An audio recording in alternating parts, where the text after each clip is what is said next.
Welcome to Iggy's Insights, where we dive deep into economic topics that matter. I'm your host, Iggy, from the Investing Iguana, and today we're exploring a perspective that might challenge your thinking about Donald Trump's bold proposal to replace the income tax with tariffs.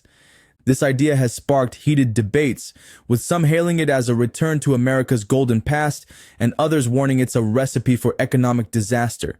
To get to the truth, we'll peel back the layers of history, economics, and power dynamics, much like the great economist Richard Wolff would, breaking it down systematically to see what's really at play.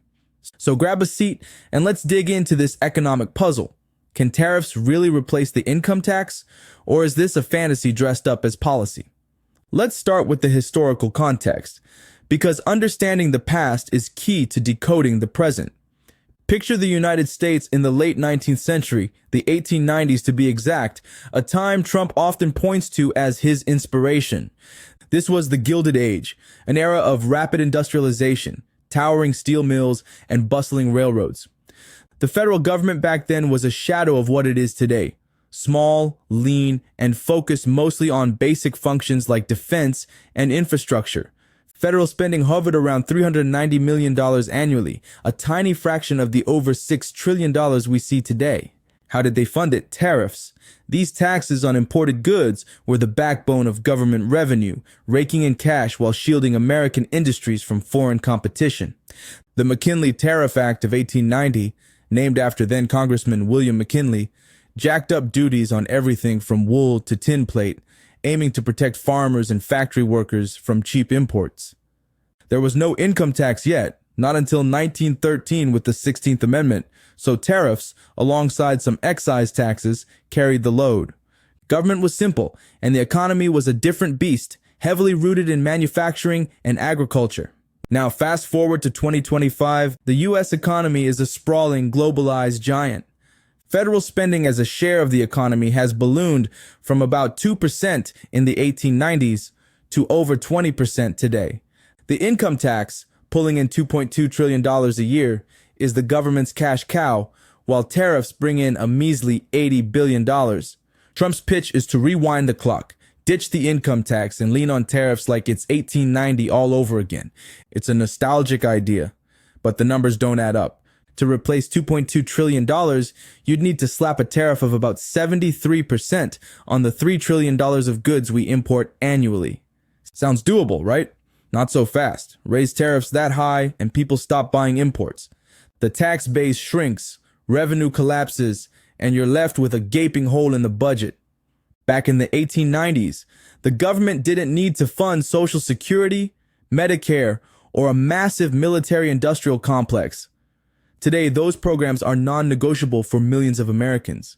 The historical parallel Trump leans on ignores how the scale and complexity of government have changed. It's like trying to power a jet engine with a windmill. Let's build this argument step by step, starting with what tariffs actually do. A tariff is a tax on goods coming into the country. Say we put a 20% tariff on imported steel. Foreign steel gets pricier, so American steel makers can charge more and still compete. Sounds like a win for steel workers, doesn't it? But here's where it gets messy. Steel isn't just a product, it's an input. Car manufacturers, construction firms, and appliance makers all use steel. When its price jumps, their costs do too. They either pass that cost on to you, the consumer, or they cut jobs to stay afloat. Studies from Trump's own 2018-2019 tariff spree show this in action. Those tariffs on steel and aluminum were supposed to protect jobs, but manufacturing employment actually shrank. Why? The downstream effects. Higher costs rippled through the economy, hitting industries that employ far more people than steel does. Tariffs don't grow the pie, they slice it differently, favoring one group while quietly punishing others. History gives us plenty of examples to chew on. Take the Smoot-Hawley Tariff Act of 1930. Congress, in a panic during the early Great Depression, raised tariffs to historic highs, averaging 59% on dutiable goods. The goal was to protect American farmers and manufacturers from a flood of cheap imports. Instead, it backfired spectacularly. Trading partners like Canada and Europe retaliated with their own tariffs, choking U.S. exports. Global trade plummeted by over 60% in 3 years, and unemployment soared to 25%. The lesson? Tariffs don't exist in a vacuum. They're a two-way street, and when you start a trade war, you don't just protect, you provoke. Compare that to the 1890s, when high tariffs under McKinley worked because the US was less dependent on exports, and global economies weren't as intertwined. Today, with supply chains stretching across continents, a tariff hike could snarl everything from car parts to smartphones, leaving American companies scrambling. So how does this connect to today? Trump's team argues tariffs will bring back manufacturing, protect jobs, and stick it to countries like China with unfair trade practices. It's a seductive story, America first, making stuff at home again. But the reality is grittier. Manufacturing isn't what it was in 1890. Back then, it was labor intensive. Think sweatshops and steel forges. Now, it's capital intensive. Robots, automation, and high-tech assembly lines. Even if tariffs lure factories back, they won't bring the millions of jobs people imagine. Look at the 2018 tariffs on China. The US slapped duties on half of Chinese imports, targeting everything from electronics to machinery, hoping to force Beijing to play fair. 4 years later, a government review found China's intellectual property theft got worse in some cases, and no big trade deal materialized. Meanwhile, American farmers took a hit as China retaliated, slashing soybean exports. The US economy isn't an island, it's a web, and tariffs tug at threads that can unravel far beyond the target. Let's zoom in on the revenue gap, because this is the heart of why Trump's plan stumbles. Income tax pulls from a massive pool, over $15 trillion of adjusted gross income across the country. Squeeze $2.2 trillion out of that, and you've got a system that works, however imperfectly. Imports, though, they're just $3 trillion a year. To get $2.2 trillion from that, you'd need tariffs so high, over 70%, that imports would grind to a halt. Imagine a 70% tax on your next TV or car part. You'd think twice about buying, and so would everyone else. The tax base would shrink, and the revenue wouldn't come close to $2.2 trillion.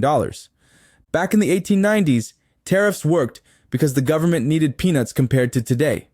Now, with defense spending alone topping $800 billion and entitlements like Social Security eating up trillions more, the math doesn't bend to nostalgia. Here's where it gets personal. Who pays the price? Tariffs are regressive, meaning they hit lower income folks harder.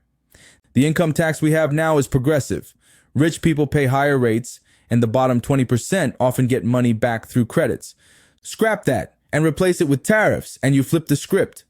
Low-income families spend almost all their money on stuff, clothes, food, gadgets. A tariff jacks up those prices, eating a bigger chunk of their budget. A millionaire, though? They spend a lot, sure, but they save even more. As a share of their income, tariffs barely dent them. Data backs this up. Studies show a shift to tariffs would hike taxes on working-class households by thousands while barely touching the wealthy. Trump says he's for the little guy, but this policy would quietly shift the burden onto them, all while prices climb and jobs stay shaky. Now let's tackle some misconceptions head on, because the tariff hype comes with a lot of myths. First up, tariffs will bring back manufacturing jobs. We've seen the data. 2018 showed job losses, not gains, because higher costs outweighed any protection. Second, tariffs will make us self-sufficient. Nice idea, but modern manufacturing relies on global supply chains. Block imports, and you don't just build factories, you bottleneck everything from raw materials to tech components. Third, tariffs punish China. Sure, they sting, but China's not blinking. They've got workarounds, and we're the ones paying higher prices. Look at the 19th century again. Tariffs worked when America was a rising power with room to grow inward. Today, we're a mature economy, tied to the world whether we like it or not. What about national security, though? Some say tariffs protect us by bringing critical industries home. Think military gear or semiconductors. Fair point. Nobody wants our tanks relying on Chinese steel. But Trump's plan isn't surgical. It's a sledgehammer. A 20% tariff on all imports, including from allies like Canada and Japan, who supply 70% of our goods, isn't about security. It's about isolation. Targeted tariffs could make sense, say on Chinese drones, but blanketing everything from mattresses to video games muddies the waters. History shows this too. During World War II, the U.S. thrived on trade with allies, not by walling off. McKinley himself, as president, pivoted from protectionism, saying trade wars were unprofitable because he saw American businesses needed open markets to sell abroad. Let's rewind to McKinley for a deeper lesson. As a congressman, he pushed the 1890 tariff law, representing Ohio's steel and coal towns. It worked for them. Local jobs grew, profits swelled, but the political fallout was brutal.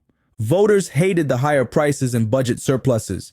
Yes, surpluses, because tariffs brought in more than the government could spend.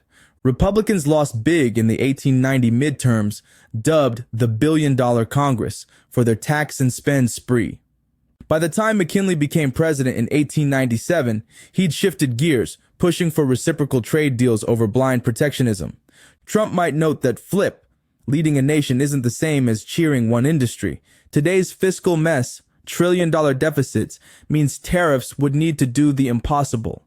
Fund everything while dodging the backlash of yesteryear. Could there be a middle ground? Maybe tariffs could pitch in some revenue without wrecking the economy. Every tax has trade-offs. Income tax distorts work incentives, sales tax hits spending. Tariffs distort trade, and that's the rub. Unlike domestic taxes, they spark retaliation. Slap 20% on European cars and they tariff our soybeans. The damage doubles. Higher costs here, lost markets there. Economists argue the least harmful taxes spread the burden wide and thin, like a broad income or consumption tax. Tariffs, narrow and volatile, twist the economy into knots. A pinch of tariff revenue? Sure, if it's targeted and paired with smarter policies. But as a cornerstone, it's like building a house on sand. So what's the alternative? If we want jobs and growth, tariffs aren't the tool. Think bigger, think structural. Cut red tape so businesses can build here. Permits and regulations choke investment more than imports do. Tax breaks for factories like full expensing. Let firms write off new plants right away, spurring construction without hiking consumer prices. Education's the real kicker. Train workers for high-tech jobs, not dying trades. Richard Wolff would push further. Why not worker cooperatives? Let employees own the shop, share the profits, and cut the fat cat middleman. Look at Mondragon in Spain. Thousands of workers run their own firms, weathering crises better than top-down corporations. Compare that to tariffs, which prop up old industries while innovation stalls. For investors watching this, here's your takeaway. Tariffs mean volatility. Stocks in trade, heavy sectors like tech or agriculture could wobble. If Trump's plan gains steam, watch import-reliant firms like automakers or retailers. Their costs will spike. Diversify. Lean into domestic-focused companies or commodities that dodge the crossfire. Farmers might hurt if exports tank, so hedge with broader market funds. Long-term, bet on adaptability. Firms that pivot from global chaos will outlast the tariff storm. History shows protectionism rattles markets. Smoot-Hawley tanked stocks 80% from peak to trough. Stay sharp because policy shifts like this ripple fast. Let's wrap this up with the big picture. Trump's tariff dream is a throwback to a simpler time, but it's a square peg in a round hole. The revenue gap's too wide, the regressive sting too sharp, and the global backlash too real. It's not about protecting workers. It's about shielding a fantasy where America can wall off and thrive. History whispers otherwise. McKinley learned it. Smoot-Hawley proved it. Better paths exist. Invest in people, not barriers. Tax fairly, not blindly. Build resilience, not revenge. For you, the modern investor, it's a signal. Watch the noise, but bank on what lasts. That's the insight today. Economics isn't nostalgia, it's reality. Thanks for tuning in, folks. Hit that subscribe button and let's keep unpacking these big ideas together. See you next time on Iggy's Insights.